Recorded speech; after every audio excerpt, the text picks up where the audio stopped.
السلام عليكم ورحمة الله وبركاته. إن الحمد لله والصلاة والسلام على رسول الله وعلى آله وأصحابه ومن والاه. أما بعد فأعوذ بالله من الشيطان الرجيم. بسم الله الرحمن الرحيم. والذين يكنزون الذهب والفضة ولا ينفقونها في سبيل الله فبشرهم بعذاب أليم. صدق الله العظيم. رب اشرح لي صدري ويسر لي أمري واحلل عقدة من لساني يفقه قولي ربي زدني علما। আলহামদুলিল্লাহ, সমস্ত তারিফ আল্লাহ সুবহানাহু ওয়া তাআলার। তিনি আমাদেরকে প্রতি রবিবারের তাফসীরুল কোরআন এই প্রোগ্রামে উপস্থিত হওয়ার তৌফিক দিলেন। উপস্থিত যারা আপনারা শুনছেন এবং অনলাইনে যারা সম্পৃক্ত আছেন, দেশ এবং প্রবাসে যে যেখান থেকে আমাদের এই অনুষ্ঠান দেখছেন, আমরা সবাইকে স্বাগত জানাচ্ছি। শুরুতেই মহান মাহবুদের শুকরিয়া আদায় করছি, আলহামদুলিল্লাহ। দুরূদ ও সালাম নবী আকরাম সাল্লাল্লাহু আলাইহি সাল্লামের প্রতি।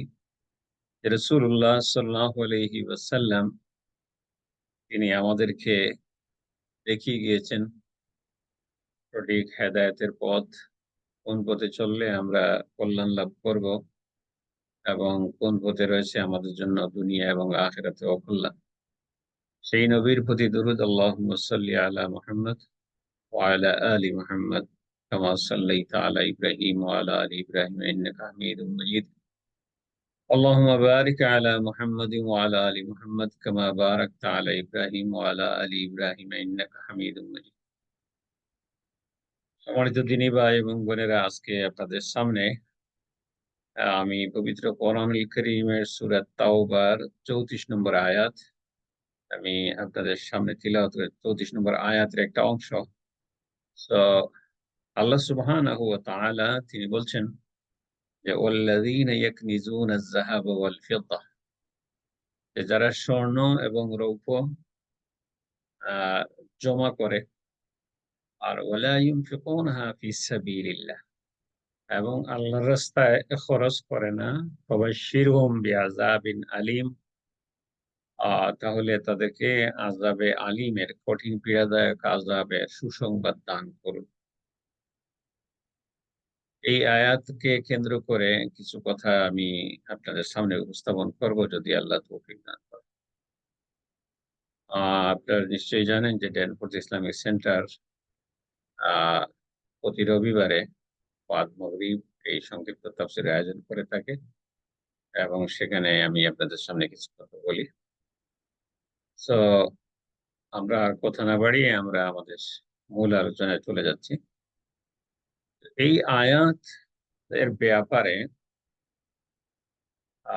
হযরত আব্দুল্লাহ ইবনে আব্বাস রাদিয়াল্লাহু তাআলা আনহু তিনি বলছেন, লাম্মা নাযালাত ওয়াল্লাযীনা ইয়াকনিজুনা আয-যাহাবা ওয়াল ফিদ্দা ওয়া লা ইউনফিকুনা ফি সাবিলিল্লাহ ফাবাশশিরহুম বিআযাবিন আলীম।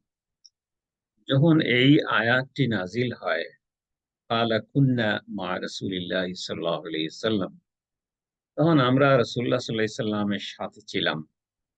ফি বা'দি আসফারি ফাকালা বা'দু আসহাবি, নবী করিম সাল্লাল্লাহু আলাইহি ওয়াসাল্লাম কোন সাহাবী তিনি বললেন যে আনজালা ফি যাহাবি ওয়াল ফিদ্দা,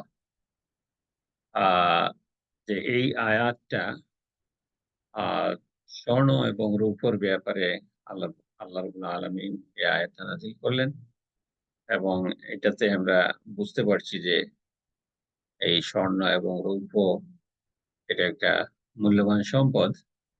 কিন্তু লাউ আলিমনা আইয়ুল মাল খায়র, যদি আমরা জানতে পারতাম যে সম্পদের মধ্যে সবচেয়ে উত্তম সম্পদ কি, সানাত তাকে যাব, তাহলে আমরা ওইটাকেই আঁকড়ে ধরতাম, ওইটাই গ্রহণ করতাম।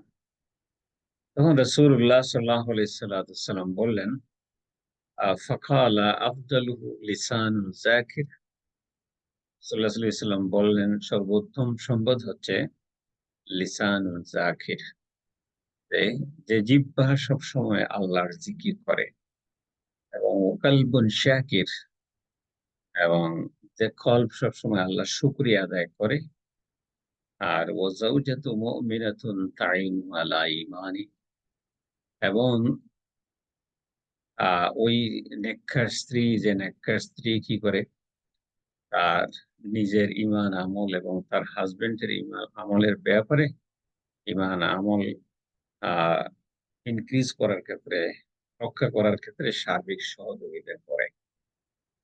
তো এই হাদিসটা আমরা জানলাম যে নবী করিম সাল্লাল্লাহু আলাইহি সাল্লাম এই কথাটা বলেছেন।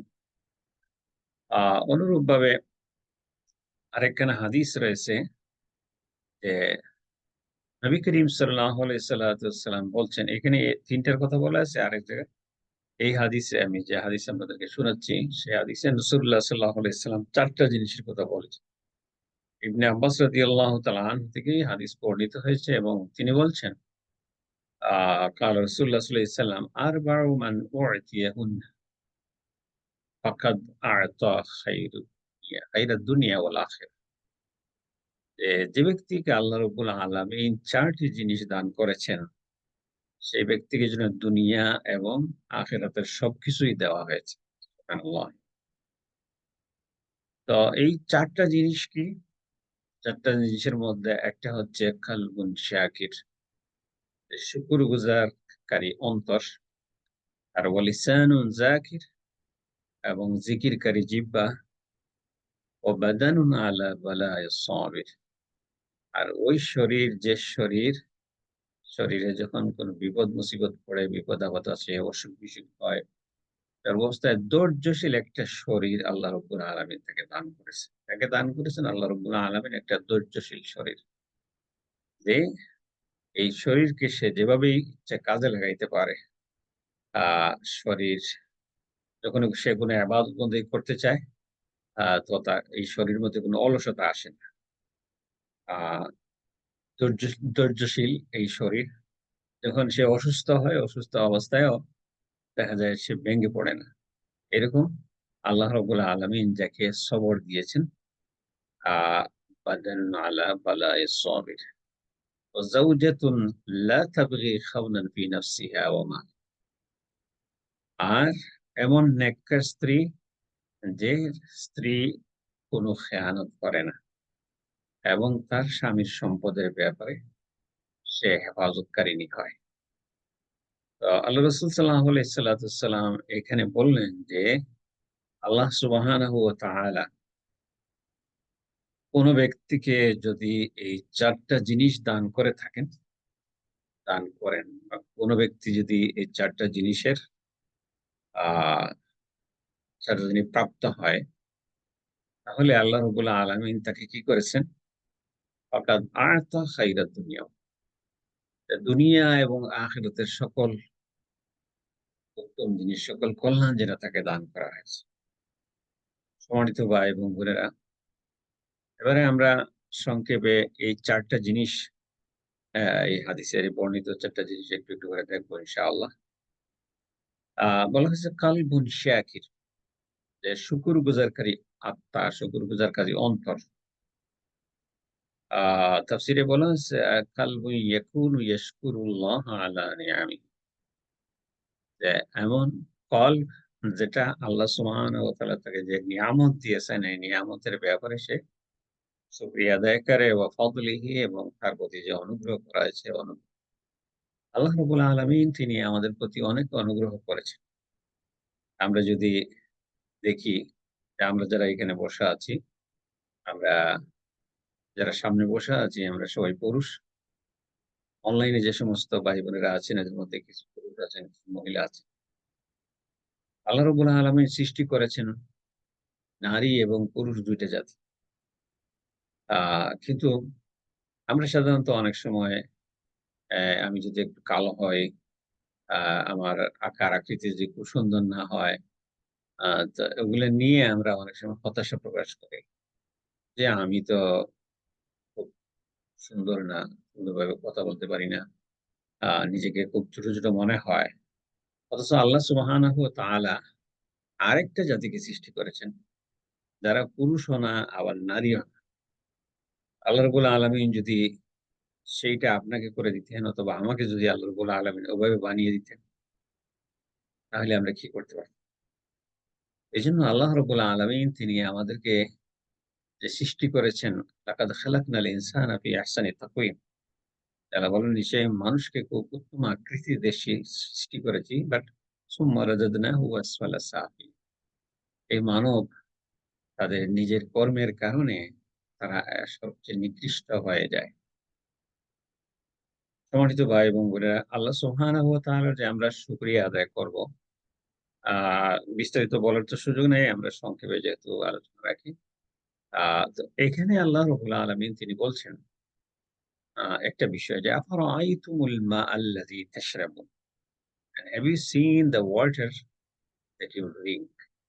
যে তোমরা যে পানি পান করো, এই পানি পানের ব্যাপারে তোমরা কি কোন চিন্তা ভাবনা করেছো যে পানিটা কোত্থেকে আসে, কিভাবে আসে? এবং স্পেসিফিক করে আল্লাহ রাব্বুল আলামিন বললেন যে, "আফারাআইতুমুল মা আল্লাযী তাশরাবুন?"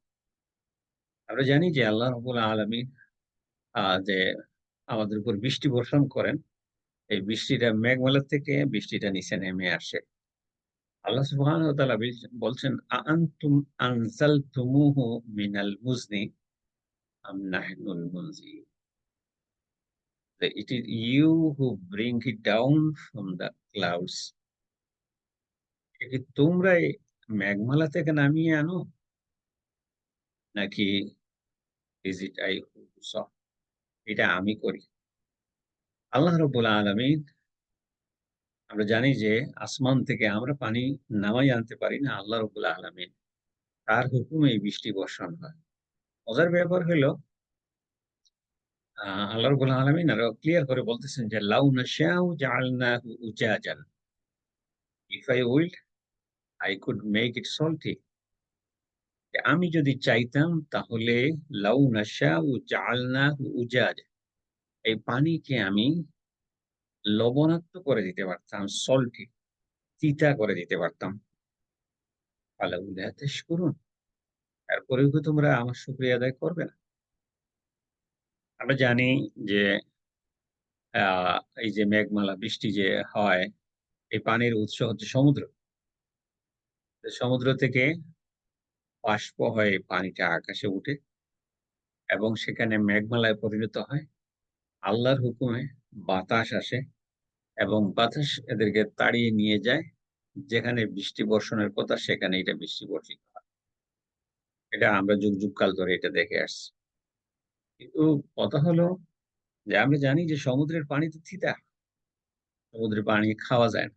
পান করা যায় না। পানের অনুপযোগী সমুদ্রের পানি। কিন্তু এই সমুদ্র থেকে যে আল্লাহ রাব্বুল আলামিন এই যে বিশাল পানির ভান্ডার আকাশে উঠাইলেন, তো সমুদ্রের এই লুনা পানিটা তো এভাবে আকাশে উঠে যাওয়ার কথা। এখানে রিফাইন কে করল? এখানে লুনা পানি থেকে এটাকে মিষ্টি পানি কে করল? এরপরে যখন এটা আসমানে উঠে, আ এরপরে বিভিন্ন জায়গায় বৃষ্টি বর্ষণ হয়। আ যদি এটা লবণাক্ত পানি যদি আমাদের ক্ষেতের উপরে বৃষ্টি পড়তো, আ তাহলে আমাদের শস্য ভান্ডার, আমাদের ফসল সব নষ্ট হয়ে যেত। যে গাছের উপরে পড়তো, গাছের পাতা পুড়ে ছাই হয়ে যেত। অর্থাৎ গোটা পৃথিবীতে আর আপনি কোনো উদ্ভিদ দেখতে পেতেন না। কোনো গাছ জন্মাতো না। আর এই পৃথিবীর পুরোটাই যদি গাছ শূন্য হয়ে থাকে তাহলে আমরা যে অক্সিজেন নিচ্ছি আমরা এটা কোত্থেকে নিতাম? আ আমরা যে খাবার খাই, আ এই খাবারটা মাটি থেকে উৎপন্ন হয়। এটা আমরা কিভাবে পেতাম? এমনকি পশু-পাখি যারা যা কিছু খায় এটাই আ মাটি থেকে উৎপন্ন হয়। তাহলে পশু-পাখিও এখানে বেঁচে থাকতে পারত না। আমরা মানুষরা না খেয়ে বাঁচতে পারতাম না। তার মানে সামান্য আল্লাহ রাব্বুল আলামিন সামান্যতম যদি তিনি কি করতেন, ওই সমুদ্রের লুনা যেভাবে পানি, ওই পানিটাকে যদি সরাসরি আকাশে নিয়ে আসতেন বাষ্প আকারে এবং মেঘমালা আকারে উড়িয়ে নিয়ে যেতেন এবং শেষে যদি এটা বর্ষণ করতেন, তাহলে আমরাও থাকতে পারতাম না এই পৃথিবীতে। কোনো আ প্রাণী পৃথিবীতে বসবাস করতে পারত না এবং সব শেষ হয়ে যেত এবং পৃথিবীতে বসবাসের অনুপযোগী হয়ে যেত। আমরা কেউ যদি লবণ মিশ্রিত পানি আপনাকে দেয়, আপনি খেতে পারবেন না। তো আমরা অনেক সময় সেলাইন হিসেবে সামান্য লবণ মিশ্রিত পানি খাই। এটাই অনেক সময় আমাদের কষ্ট লাগে। আল্লাহ রাব্বুল আলামিন বলছেন, "হে আমার বান্দা-বান্দীরা, তোমরা একটু চিন্তা করে দেখো যে লাউ নাশাউ জাআলনাহু উজাজান ফালাউলা তাশকুরুন।" আমি চাইলে এই সমস্ত পানিটারে লবণাক্ত করে দিতে পারতাম। আ কিন্তু তোমাদের খুব তোমরা কি এরপরে আমার শুকরিয়া আদায় করবে না? আমাদের উচিত আমরা যখনই পানি পান করব, পানি পান করার সময় আমরা বিসমিল্লাহ বলব এবং পানি পান করার পরে আমরা আলহামদুলিল্লাহ বলে আল্লাহর শুকরিয়া আদায় করব। আল্লাহ রাব্বুল আলামিন তিনি আরো বলেছেন কোরআনুল কারীমে যে, "ফাযকুরুনি আযকুরকুম।" বলছেন যে, "remember me, I will remember you." যে তোমরা আমাকে স্মরণ করো, আমি তোমাদের প্রয়োজন পূরণ করব। "And thank me and never be ungrateful." তোমরা আমার শুকরিয়া আদায় করো, কোন অবস্থাতেই আমার নাশুকরি করো না। আল্লাহর নাশুকরি করতে আমাদেরকে নিষেধ করা হয়েছে। আরো মজার ব্যাপার হচ্ছে যে আল্লাহ রাব্বুল আলামিন কোরআনের এক আয়াতে আল্লাহ বলছেন, "ওয়া হুয়াল্লাযী আনশাআ লাকুমুস সামআ ওয়াল আবসারা ওয়াল আফইদা।"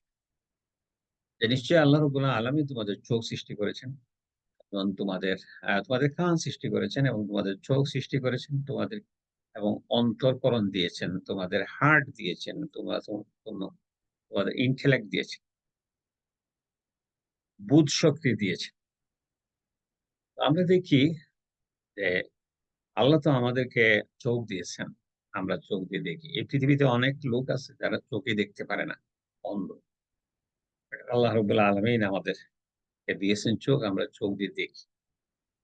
আমরা দেখেছি যে চোখের পাওয়ার আস্তে, আস্তে কমতে থাকে। বয়স যখন বাড়তে থাকে আস্তে, আস্তে কমতে থাকে। তো এই যে চোখের পাওয়ার যেটা আল্লাহ দিলেন, যদি একেবারেই দিতেন না তাইলে আমরা অন্ধ মানুষের মতো পৃথিবীতে কি করতাম? আল্লাহ রাব্বুল আলামিন এটাতে আমাদেরকে আ তিনি আমাদেরকে দিলেন দেখার ক্ষমতা। কিন্তু মজার ব্যাপার হলো যে এই, এই দেখার ক্ষমতাটা আল্লাহ রাব্বুল আলামিন এত বেশি যদি আমাদের চোখে পাওয়ার দিতেন যে অনুবীক্ষণ যন্ত্র দিয়ে যেটা দেখা যায় সেটা যদি আমরা দেখতে পেতাম, তাহলে আমরা কি কোনদিন দই খাইতে পারতাম? একটা দইয়ের পাতিলে হাজার, হাজার লক্ষ, লক্ষ ব্যাকটেরিয়া, হ্যাঁ? এবং যেকোনো একটা খাদ্যদ্রব্য আপনি রাখলেই ইভেন আমাদের হাতে যদি আমরা দেখি কি পরিমাণ ব্যাকটেরিয়া আছে এখানে, হাত ধোয়ার পরেও যেগুলা থাকে, আ আমরা যদি দেখি তাহলে এবং যে প্লেটে আপনি খাবার নিছেন, প্লেটটা তো আর ডেকে আপনি খাইতে পারবেন না। ওটা প্লেটটা খুলে রেখে খাইতে হবে।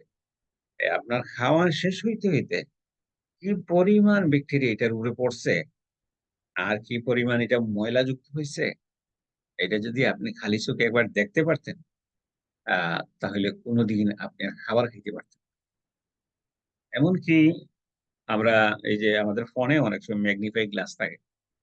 আপনি ম্যাগনিফাই গ্লাসটা একটু প্লাস দিয়ে 100% দিয়ে আপনি দেখেন যে আপনার এই গায়ের লোমগুলা কত বড়, বড়।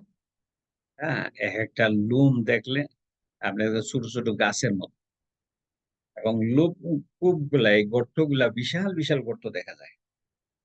একজন মানুষের মুখটা যদি আপনি ম্যাগনিফাই গ্লাস দিয়ে দেখেন পাশে থেকে, আপনি দেখে তো চিৎকার দিবেন যে এত বিশাল নাক, এত বিশাল মুখ, এত বিশাল, বিশাল দাঁত, হ্যাঁ?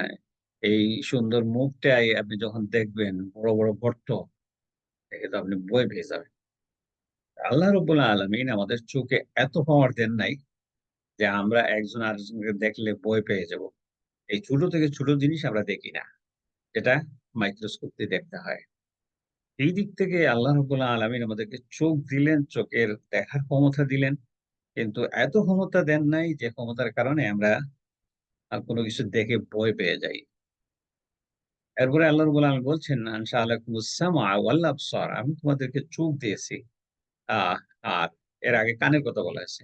আ আনশা লাকুমুস সামআ, শ্রবণ শক্তি। শ্রবণ শক্তির ব্যাপারে দেখেন অনেক লোক আছে আম কানে শুনে না। আ জোরে কথা বলতে হয়। আবার কেউ আছে জোরে কথা বললেই শুনে না। হ্যাঁ, আবার আলহামদুলিল্লাহ বেশিরভাগ মানুষ কানে শুনে। শোনার একটা একটা পরিমাণ আল্লাহ রাব্বুল আলামিন নির্ধারণ করে দিয়েছে। যে এই শোনা বলতে আমরা কেউ যদি এত জোরে কোনো মানুষের আওয়াজটা যদি আমরা জোরে শুনতাম, যেমন মনে করেন আমাদের প্রত্যেকে আপনি যে কারো পেটে যদি আপনার কান লাগান, আপনি শুনবেন বুড়বুড়, কুড়কুড়, মুড়মুড়, কুড়ুত এরকম ডাক শব্দ।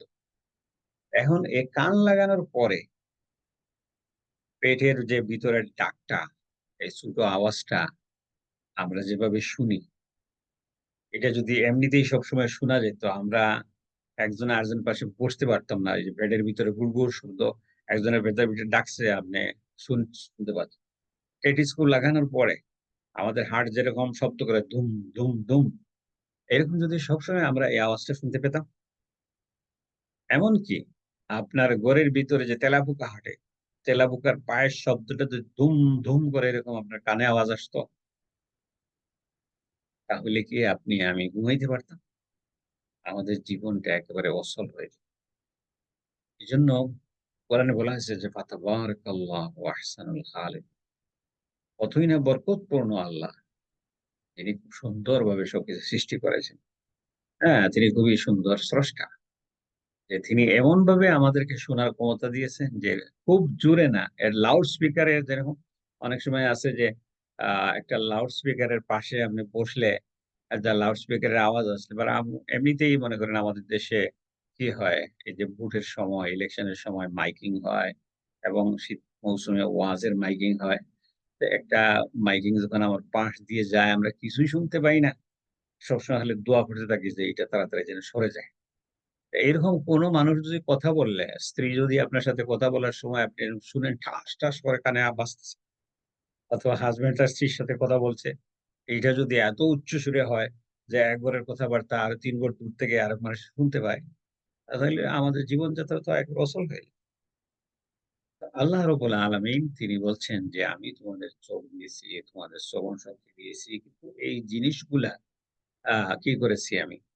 যে আমি সৃষ্টি করেছি আবার আমি এটার একটা পরিমাণ নির্ধারণ করে দিয়েছি।"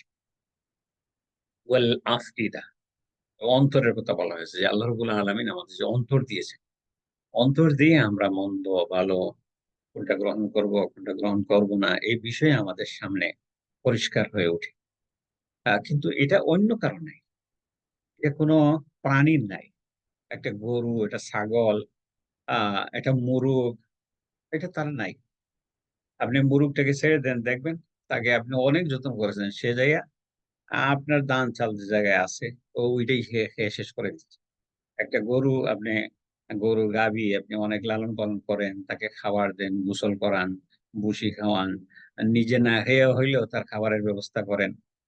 কিন্তু ওই গরুটাই যদি রশি থেকে ছুটে যায়, যাইয়াই দেখবেন আপনার ক্ষেতের ভেতরে ঢুকলে একেবারে পুরো ক্ষেতটা খেয়ে শেষ করে দিবে। সে চিন্তাই করতে পারবে না যে এটা আমার মালিকের ক্ষেত, এটা খাওয়া উচিত না। আপনি তাকে যদি বলেন যে, "তুই কি করলে? হ্যাঁ, তোরে এত আদর যত্ন করি আর আমার বাগানটা খেয়ে শেষ করে দিলি।" কারণ ওর তার বোধ শক্তি নাই। আল্লাহ রাব্বুল আলামিন আমাদেরকে বুঝ শক্তি দিয়েছেন। এরপরে আল্লাহ কি বলছেন জানেন? আল্লাহ বলছেন যে, "কালিলাম মা তাশকুরুন।" যে খুব কম সংখ্যক লোকই আমার শুকরিয়া আদায় করে। তারা চিন্তাই করতে পারে না যে আমি তাকে কান দিলাম যে শুনছে, আমি তাকে চোখ দিলাম সে দেখছে, এবং তাকে অন্তর দিলাম অন্তর দিয়ে সে উপলব্ধি করতে পারে। কিন্তু আমার শুকরিয়া আদায় করে না। একজন মানুষ তখনই শুকরিয়া আদায় করতে পারে যখন কি হয়? A man can only thank Allah when he sees someone else in a worse condition than him. যে একজন মানুষ তখনই সে শুকরিয়া আদায় করতে পারবে যখন সে নিচের দিকে তাকাবে। আপনি যদি উপর দিকে তাকান যে আমার চাইতে যে ভালো, তার দিকে যে তাকাইলে আপনার আর ভিতরে কোনদিন শুকরিয়া আসবে না। শুধু আসবে হতাশা আসবে যে অমুক সবকিছু করলো, বাড়ি আছে, গাড়ি আছে, টাকা-পয়সা আছে, অনেক কিছু আছে, আমার তো কিচ্ছু নাই। তখন নিজের মনে হবে যে আমি একজন হতভাগা। কিন্তু আপনি যদি নিচের দিকে তাকান যে আপনি যে অবস্থানে আছেন, এই অবস্থানের চাইতে আরো নিচে যারা আছে, তাদের দিকে চাইলেই আপনি দেখবেন আলহামদুলিল্লাহ আমি তো অন্যের চেয়ে অনেক ভালো আছি। সুবহানাল্লাহ। সম্মানিত ভাই এবং বোনেরা ২ নম্বর হচ্ছে ওয়ালিসানুল যাকির, যে দ্যা টাং অফ রিমেম্বারেন্স, এমন এক জিহ্বা যে জিহ্বা আল্লাহ সুবহানাহু ওয়া তাআলার শুকরিয়া আদায় করে। আর এটা হচ্ছে আল্লাহর ওয়ার্ডের যে আমরা যেন সবসময় আল্লাহর জিকির করি। ইয়া আইয়ুহাল্লাযীনা আমানু ওয়া ইউ হ্যাভ বিলিভ উযকুরুল্লাহা যিকরান কাসীরা। Remember Allah with much remembrance. তোমরা বেশি, বেশি করে আল্লাহর শুকরিয়া আদায় করো হে ঈমানদার লোকেরা। আল্লাহর শুকরিয়া আদায়ের ক্ষেত্রে আমাদেরকে বলা হয়েছে ওয়াজকুর রাব্বাকা ফি নাফসিকা, যে ওয়ালিসানান যাকির, যে স্মরণকারী, আল্লাহকে স্মরণ করো। তোমরা কি করো? আল্লাহকে স্মরণ করো। আ এটা আমাদের উপরে ওয়াজিব করে দেওয়া হয়েছে যে আমরা সবসময়ের জন্য আল্লাহকে স্মরণ রাখি। ওয়াজকুর রাব্বাকা ফি নাফসিক। আল্লাহ বলছেন তোমার রবকে তুমি স্মরণ করো অন্তরে, অন্তরে। হ্যাঁ? তাদাররুআন ওয়া খীফা, বিনয়ী হয়ে এবং ভয়ে, ভয়ে। ওয়া দুনাল জাহরি মিনাল কাওল, আর উচ্চ আওয়াজে নয়। And without raising your voice, খুব উচ্চ জোরে আওয়াজে নয়। ওয়া দুনাল জাহরি মিনাল কাওলি বিল গুদুবি ওয়াল আসাল, আর কি করতে হবে? যে মর্নিং এন্ড ইভিনিং, সকাল এবং সন্ধ্যায় আল্লাহ রাব্বুল আলামিনকে স্মরণ করতে বলা হয়েছে। ওয়ালা তাকুম মিনাল গাফিলিন, এবং আল্লাহ রাব্বুল আলামিন বলছেন যে তোমরা কি হয় না, গাফিলদের অন্তর্ভুক্ত হয়ে যান। অর্থাৎ যে সমস্ত মানুষ আল্লাহর জিকির করে না, আল্লাহকে স্মরণ করে না, নিজের ইচ্ছামতো যেভাবে ইচ্ছা সে চলে, এই মানুষকে গাফিল বলা হয়েছে। এই মানুষকে বলা হয়েছে যে নেগলিজেন্ট। যে আল্লাহ রাব্বুল আলামিন তিনি বলছেন, "do not become of those who are negligent." তুমি তাদের মতো হইও না যে সমস্ত লোক গাফিল থাকে। এজন্য সবসময় আল্লাহর জিকির করা। জিকিরের ব্যাপারে বলা হয়েছে উত্তম জিকির হচ্ছে সালাত আদায়। কোরআনুল কারীম সূরা তাহাতে আছে ১৪ নম্বর আয়াতে, "ইন্নী আনাল্লাহু লা ইলাহা ইল্লা আনা ফা'বুদ। ইন্নী আনাল্লাহু লা ইলাহা ইল্লা আনা ফা'বুদ। Indeed I am Allah, there is no deity except me." আল্লাহ রাব্বুল আলামিন তিনি বলছেন যে নিশ্চয়ই আমি হচ্ছি আল্লাহ, আমি ছাড়া কোন ইলাহ নেই। ইল্লা আনা ফা'বুদনি, সো ওয়ারশিপ মি। আমার ইবাদত করো। আর ওয়াকিমিস সালাতা লিযিকরি, and established prayer for my remembrance. তোমরা নামাজ আদায়ে আমার স্মরণার্থে তোমরা নামাজ আদায় করো। অর্থাৎ তোমরা নামাজ আদায়ের মাধ্যমে আমাকে স্মরণ।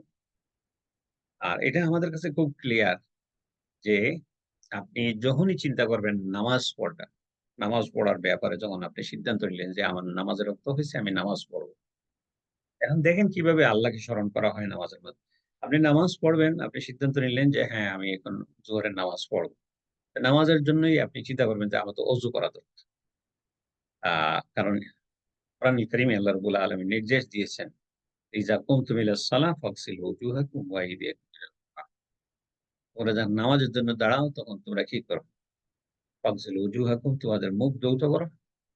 আর তোমরা কি করো? ওয়া আইদিয়াকুম ইলাল মারাফিক, কনুই পর্যন্ত ধৌত করো।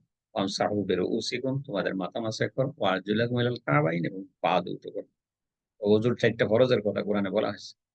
তো এখন আপনি চিন্তা করলেন যে নামাজের জন্য অজু করব। কিন্তু অজু তো দেখা যায় না। এখন আপনি যদি মসজিদে এসে নামাজ পড়েন ইমামের পিছনে, এবং আপনার যদি অজু না থাকে, কেউ বলতে পারবে না যে আপনার অজু নেই। ইভেন ইমাম সাহেব যদিও বিনা অজুতে নামাজ পড়িয়ে ফেলেন, তাহলেও কেউ বলতে পারবে না। মা-বোনেরা যারা ঘরেতে নামাজ পড়েন, আপনি নামাজে দাঁড়িয়ে আছেন, অজু ছাড়াই যদি নামাজ পড়েন, কেউ বলবে নাকি যে আপনি অজু ছাড়া নামাজ পড়ছেন? কিন্তু কেন আপনি অজু করেন? এইজন্য অজু করি যেটা আল্লাহর নির্দেশ। যদিও কোনো মানুষ এটা না দেখুক, তো এক মহান স্রষ্টা আল্লাহ সুবহানাহু ওয়া তাআলা তিনি তো দেখবেন। এইজন্য আমি তো তার চোখকে ফাঁকি দিতে পারি না। তাইলে কি আপনি আল্লাহকে স্মরণ করলেন না? এজন্য বলা হয়েছে যে, সালাত আদায় করো আমার স্মরণার্থে। যে আমাকে মনে করার উদ্দেশ্যে তোমরা সালাত আদায়। এরপরে আমরা যখন সালাতটা শুরু করলাম, আল্লাহু আকবার বলার পরে এই যে সূরা ফাতিহা পড়া। তো জোহরের নামাজে আপনি ফাতিহা এবং তার সাথে আরেক সূরা, এইগুলা যদি কিছুই না পড়ে দাঁড়াইয়ে থাকেন কতক্ষণ? এরপরে রুকুতে যাওয়ার পরে যে তাসবিহ, সিজদাতে তাসবিহ, তাশাহুদ, দুরুদ, দোয়া মাসুরা, এগুলো যদি কিছুই পড়েন না, শুধু টাইমটা পাস করেন, আপনার আশেপাশে যারা আছে সবাই বলবে তো আপনি খুব সুন্দরভাবেই সালাত আদায় করেছেন। কিন্তু এটা কোন নামাজি সেটা কোনদিন এটা করবে না। কারণ এই কারণে যে সে জানে যে আমাকে আল্লাহ দেখছেন। যতক্ষণ পর্যন্ত সে সালাত আদায় করে ততক্ষণ পর্যন্তই সে কি করে আল্লাহর জিকিরের মধ্যে থাকে, আল্লাহর স্মরণে থাকে।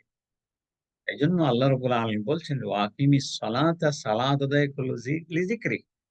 আমার জিকির করার জন্য তোমরা সালাত আদায় করো। একজন মানুষ সালাত আদায় করতে গেলে যেভাবে আল্লাহর কথা তার মনে হয়, অন্য সময় এটা মনে হয় না। নামাজ থেকে বেরিয়ে পড়ার পরে সে মুখ দিয়ে কি বলছে, কান দিয়ে কি শুনছে, চোখ দিয়ে কি দেখছে, ওগুলার ব্যাপারে তার আ কোনো কিছু থাকে না, কোনো চিন্তা থাকে না। কিন্তু নামাজের ভিতরে আপনি নামাজ পড়ছেন, কেউ এসে আপনার সাথে কথা বলল, "ভাই কেমন আছেন?" কিন্তু আপনি জবাব দিচ্ছেন। জবাব দিচ্ছেন এইজন্য যে আমি নামাজে আছি আল্লাহর সামনে। সুতরাং আল্লাহ সুবহানাহু ওয়া তাআলা তিনি আমাকে নিষেধ করেছেন সালাত অবস্থায় যেন আমি কোন কথা না বলি। এইভাবে সালাতের মাধ্যমে কি হয়?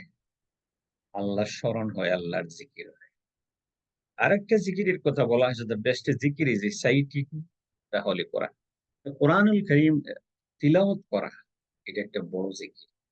কোরআন itself একটা জিকির। আল্লাহ সুবহানাহু ওয়া তাআলা তিনি বলছেন কোরআনে যে, "ইন্না নাহনু নাযালনা যিকরা ওয়া ইন্না লাহু লাহাফিজুন।"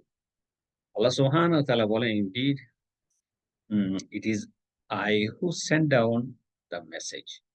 আমি এই মেসেজটা, এই কোরআনটা, এই জিকিরটা নাযিল করেছি। Indeed, I will be its guardian. আমি এটা সংরক্ষণ করব, সংরক্ষণ করে আমি এটার গার্ডিয়ান। তো এখানে দেখা যায়, "ইন্না নাহনু নাযালনা যিকরা", যে আমি জিকির নাজিল করে যে নিশ্চয়ই আমি জিকির নাজিল করেছি। আল্লাহ সুবহানাহু ওয়া তাআলা স্বয়ং কোরআনকে জিকির বলতেছেন। সুতরাং স্কলারদের মতামত হচ্ছে যে আপনি যে কোরআন তিলাওয়াত করেন, তো কোরআন তিলাওয়াতের মধ্যেই আল্লাহর জিকির হয়। কারণ আল্লাহর যে কথা, এই কথাটাই আপনি আ নবী করিম সাল্লাল্লাহু আলাইহি ওয়াসাল্লাম আমাদের কাছে পৌঁছে দিয়েছেন। প্রত্যেকের ঘরে, ঘরে এটা লিপিবদ্ধ কপি আছে। সুবহানাল্লাহি ওয়া বিহামদিহি। এই জিনিসগুলো আপনি পড়লেন। এখান থেকে কি হয়? যে আল্লাহর জিকির। আল্লাহ সুবহানাহু ওয়া তাআলা তিনি কি করেছেন? আ ঠিক অনুরূপভাবে অতীতে যত জাতি অতিবাহিত হইছে তাদের ব্যাপারেও আল্লাহ রাব্বুল আলামিন সংশ্লিষ্ট কিতাবকে জিকির হিসেবে বলেছেন এবং সংশ্লিষ্ট কিতাবের শিক্ষা গ্রহণ করার জন্য তাদেরকে বলেছেন। আল্লাহ বলছেন, "ওয়াইজ আখাযনা মিসাকাকুম ওয়া রাফা'না ফাওকাকুম।" ওয়াইজ আল্লাহ say remember when I took a covenant from you and raised the mountain above you. আল্লাহ রাব্বুল আলামিন কি করেছিলেন? বনী ইসরাইলদের কাছ থেকে ওয়াদা নিয়েছিলেন। মিসাকাকুম ওয়া রাফা'না ফাওকাকুম তুর। তুর পাহাড় তাদের মাথার উপরে করে রেখেছিলেন। এবং তিনি বলছেন, "হুযু মা আতাইনাকুম।" যে তোমরা এই তোমাদের কাছে যে আয়াত এসেছে, এই আয়াতগুলাকে তোমরা কি করো? Hold firmly to the scripture which I have given you. তোমাদেরকে যে জিনিস, যে কিতাবটা দেওয়া হয়েছে, এই কিতাবটা তোমরা মজবুত করে ধরো, আঁকড়ে ধরো। আর কি করো? ওয়াজকুরু মা ফিহি লাআল্লাকুম তাত্তাকুন। ওয়াজকুরু মা ফিহি, এবং এইটা আর কি করো? এটার যে শিক্ষা যেটা আছে, its teaching, so perhaps you will become a mindful of all. তোমরা কি করো? And observe its teaching. এইটার শিক্ষাটাকে গ্রহণ করো। তাহলে কি হবে? তোমরা লাআল্লাকুম তাত্তাকুন, মুত্তাকি হতে। এইজন্য একজন মানুষ আল্লাহওয়ালা হতে হলে, মুত্তাকি পরহেজগার মানুষ হইতে হইলে তাকে কোরআনের কাছে আসতে হবে। তৎকালীন সময় মুসা আলাইহিস সালামের উপরে যে স্ক্রিপচার নাজিল হয়েছিল তাওরাত, এই তাওরাতের কথা তাদেরকে বলা হয়েছে। তাদের উপর, তাদের ভয় দেখিয়ে তাদের উপরে, মাথার উপরে পাহাড় তুলে দিয়ে তাদের কাছে ওয়াদা নিয়েছেন যে, "তোমরা ওয়াদা করো, না হইলে পাহাড় পড়ে যাবে মাথার উপরে।" সবাই ওয়াদা করেছিল যে, "আমরা আপনার কাছে ওয়াদা করছি যে হযরত মুসা আলাইহিস সালামের কাছে যে আসমানি কিতাব নাজিল হয়েছে, ওই কিতাবে আমরা শক্তভাবে ধারণ করব। হুজুমা আতাইনাকুম বিকুওয়া।" আল্লাহ বলছেন, কুওয়াত দিয়ে শক্ত করে এটাকে ধারণ করো। আর ওয়াজকুরু মা ফিহি, এবং এটার ভিতরে যেটা আছে এটাকে স্মরণ করো, এটাকে মেনে চলো। তো তারা ওয়াদা করেছিলেন। ঠিক অনুরূপভাবে আমাদের কাছেও এটা আল্লাহর ওয়াদা যে আমরাও আসমানি কিতাব যে আমাদের কাছে যেটা আসছে, পবিত্র কোরআনুল কারীম, এই কোরআনুল কারীম যদি আমরা তিলাওয়াত করি, এটা শিক্ষা গ্রহণ করি, তাহলে আমরা মুত্তাকি হতে পারবো। এবং আমাদেরকে অর্ডার দেওয়া আছে এবং আল্লাহ রাব্বুল আলামিন তিনি নিজে বলছেন যে, "আমি জিকির নাযিল করেছি।" সব সব তাফসীরকারকরা এই জিকিরের ব্র্যাকেটে লেখছেন, এই জিকির মানে হচ্ছে আল কোরআন। এই কোরআন আল্লাহ নাযিল করেছেন এবং আমাদেরকে বলছেন যে এই কোরআনকে অনুসরণ।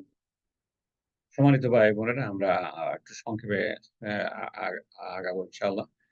আ এরপরে 3rd হচ্ছে وبدرنا على بلاء الصابر, a body that can withstand with trials. যে যত রকমের বিপদ-আপদ আসে, মুসিবত আসে, এমন একটা শরীর আল্লাহ রাব্বুল আলামিন যাকে দান করেছেন যে সে সহ্য করার ক্ষমতা রাখে। সেটা মেন্টাল হইতে পারে আবার ফিজিক্যাল হইতে পারে।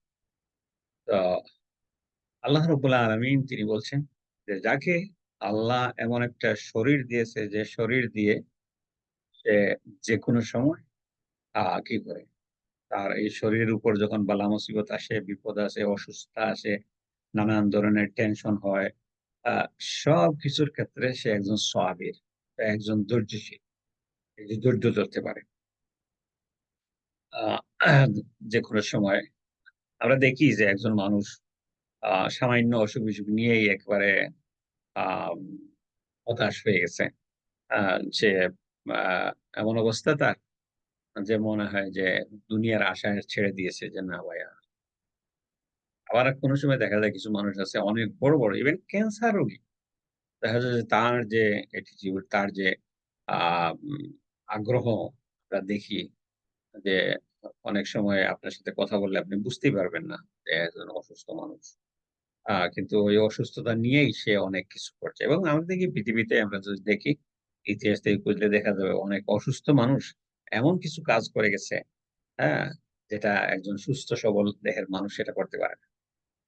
সম্মানিত ভাই-বোনেরা, সর্বশেষ যে পয়েন্টটার কথা বলা হয়েছে ওয়াজাউজাত যে লা তাবগি খাওনান ফি নাফসিহা ওয়া মা, যে আল্লাহ রাব্বুল আলামিন এমন কোন নেককার স্ত্রী যদি কাউকে দান করেন যে খেয়ানত করে না।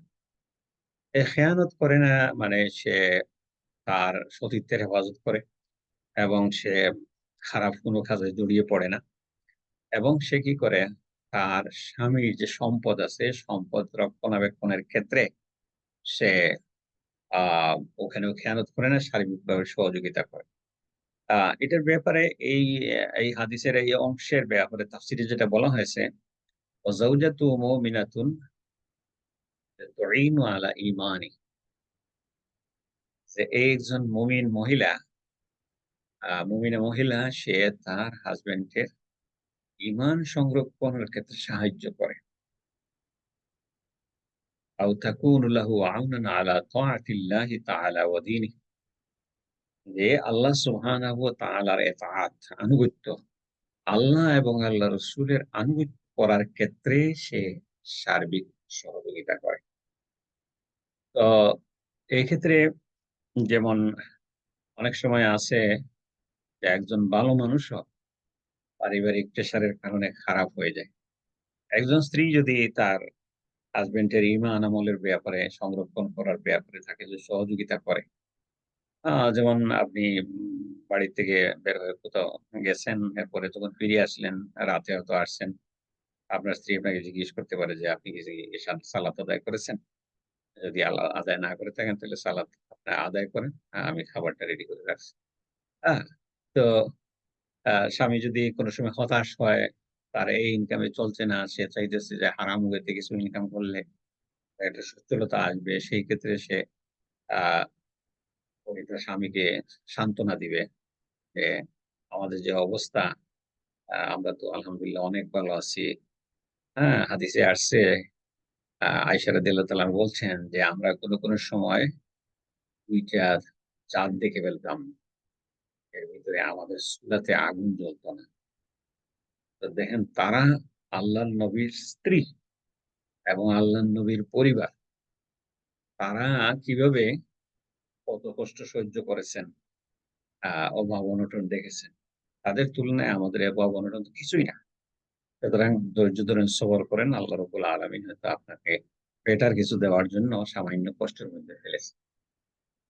On the other hand, যে যেহেতু আহ, এখানে স্ত্রীর কথা বলা হয়েছে, আহ এই স্ত্রীর পাশাপাশি যদি আমরা এটা একটু বিপরীত দিকে নেই, স্বামী যদি হয়, যে কোনো স্ত্রী যদি এরকম কোনো স্বামী পান, যে স্বামী নিজের কোনো খেয়ানত করে না, অর্থাৎ নিজের চরিত্রের হেফাজত করে এবং তার সাথে সাথে সে তার স্ত্রীকে দিনের উপরে রাখার জন্য, আল্লাহ রসুলের আনুগত্য করার জন্য চেষ্টা করে, সহযোগিতা করে, তাহলে এই উপরের যে তিনটা গুণের কথা বলা হয়েছে, একটা হচ্ছে কালবুন শেয়াকির, যে শুকুর গুজার অন্তর, সেটা পুরুষের হইতে পারে, নারীর হইতে পারে। আবার অলিসানুল জাকির, এবং জিকিরকারী জিহ্বা, যে মুখ দিয়ে সবসময় সে আল্লাহর জিকির করে। তো এইটা নারী করতে পারে, পুরুষও করতে পারে। অবাদান আল্লাহ বালা সাবির, এবং যে শরীর, যে শরীরটা আল্লাহ রাব্বুল আলামিন দিয়েছেন, সেটা একটা সবরকারী শরীর। তো এটা নারীর হইতে পারে, পুরুষ হইতে পারে। তো এই তিনটা গুণ যে কেউ, পুরুষের হোক অথবা নারীর হোক, তিনটা যদি কেউ পায়। আর চতুর্থ নম্বরে এখানে হাদিসে স্ত্রীর কথা উল্লেখ করা হয়েছে। ওই স্ত্রীর জায়গায় যদি আপনি স্বামী বসাই, যে আহ একজন স- নেককার মানুষ, একজন মানুষ যেভাবে তার নেককার যদি স্ত্রী পায়, আর তার পাশাপাশি যে আপনি ধরেছেন যে একজন নেককার, একজন মানুষ যদি, একজন মহিলা যদি নেককার স্বামী পায়, তাহলে আল্লাহ রাব্বুল আলামিন, আল্লাহর নবীর হাদিসে তিনি বলছেন যে এই চারটা গুণ যাদেরকে দেওয়া হয়েছে, তাদেরকে দুনিয়া এবং আখিরাতের কি করা হয়েছে, সব কল্যাণ দান করা হয়েছে। যে এটা দুনিয়া এবং আখিরাতের চাইতে উত্তম। যে আরবাউ মান উতিয়া ফাকাদ উতিয়া খাইরাত দুনিয়া ওয়াল আখিরা, এটা খায়ের দুনিয়া এবং আখিরাতের তুলনায়। এই জন্য আমরা আজকের এই আলোচনায় যে শিক্ষাটা আমরা পেলাম, সেটা হচ্ছে যে আল্লাহ রাব্বুল আলামিন যাকে এই চারটা সম্পদ দিয়েছেন, হ্যাঁ, যে এমন একটা হার্ট দিয়েছেন, একটা অন্তর দিয়েছেন, যে হার্ট সবসময় আল্লাহ শুকরিয়া আদায় করে। এমন একটা মুখ দিয়েছেন, যে মুখ দিয়ে সবসময় তারা আল্লাহর জিকির করে। জিকিরের ব্যাপারে আরেকটা কথা বলতে চাই, সেটা হচ্ছে যে জিকির ২ রকমের আছে। একটা হচ্ছে জিকরুল লিসান, আ তো আর জিকরুল কলব। তো জিকির, এখানে মুখ দিয়ে জিকির করা, বিসমিল্লাহ বলা, আলহামদুলিল্লাহ বলা, সুবহানাল্লাহ। এরপরে আল্লাহর জিকির করা, যেমন আপনি ঘুমাইতে গেলেন, দোয়া পড়ে ঘুমাইলেন, ঘর থেকে বের হলেন, দোয়া করে বের হলেন। তো এইভাবে যে জিকিরগুলা আছে, আল্লাহর মসনুন দোয়া আল্লাহ রাসূল আমাদের শিখিয়ে গেছেন। এগুলো হচ্ছে জিকরুল লিসান, যে আপনি মুখ দিয়ে জিকির করবেন। আর জিকরুল কলব মানে এই যে অন্তরে স্মরণ করা, যে সবসময়ই আল্লাহকে স্মরণে রাখা। যখন আপনি কোন কাজ করতে যাবেন, চিন্তা করবেন যে আল্লাহ তো দেখছেন। আল্লাহ ইজ ওয়াচিং মি। আল্লাহ রাব্বুল আলামিন সবসময় আমাকে দেখছেন। সুতরাং এটা যদি আল্লাহ নিষেধ করে থাকেন, তাইলে আমি এটা করব না। আপনি মুখ দিয়ে কিছু বললেন না, কিন্তু অন্তর থেকে আল্লাহকে স্মরণ হইল, তার মানে আল্লাহ কলবের জিকির হয়ে গেল। আরেকটা হচ্ছে যে আল্লাহ রাব্বুল আলামিন আপনাকে যে আদেশ নিষেধ করেছেন, সেই আদেশ এবং নিষেধ, এই কাজগুলো যদি আমরা করে থাকি, মানে যেটা নিষেধ করেছেন এটার থেকে আমি বিরত থাকলাম, যেটা করতে বলেছেন আমি এটা করে থাকি, তাহলে এই আমলের মাধ্যমে আমি কি করলাম? আল্লাহর জিকির। আর সর্বশেষ যেটা বলা হয়েছে যে আহ একজন নেককার স্ত্রী যদি হয়, যে তার নিজের হেফাজত করে এবং স্বামীর সম্পদের হেফাজত করে, স্বামীকে দ্বীন ইসলামের উপর টিকে থাকার জন্য সহযোগিতা করে, অথবা একজন হাসব্যান্ড তার এমন স্বামী পাইলো, যে স্বামী সে নিজের খেয়ানত করে না, সেই সাথে সে তার স্ত্রীকে দ্বীনের উপর টিকে রাখার জন্য চেষ্টা করে। আল্লাহ রাব্বুল আলামিনের কাছে আল্লাহ রাসূল বলছেন যে সব দুনিয়া এবং আখিরাতের উত্তম জিনিসটাকে দান করা হয়েছে। আল্লাহ রাব্বুল আলামিন আমাদের সবাইকে আজকের এই আলোচনা থেকে শিক্ষা নেওয়ার তৌফিক দান করুন। আমরা সবাই বলি আমিন। ওয়া আখিরু দাওয়ানা আলহামদুলিল্লাহি রাব্বিল আলামিন। সুবহানাকাল্লাহুম্মা বিহামদিক, আশহাদু আল লা ইলাহা ইল্লা আনতা, আস্তাগফিরুকা ওয়া আতুবু ইলাইক। আসসালামু আলাইকুম ওয়া রাহমাতুল্লাহি ওয়া বারাকাতুহু।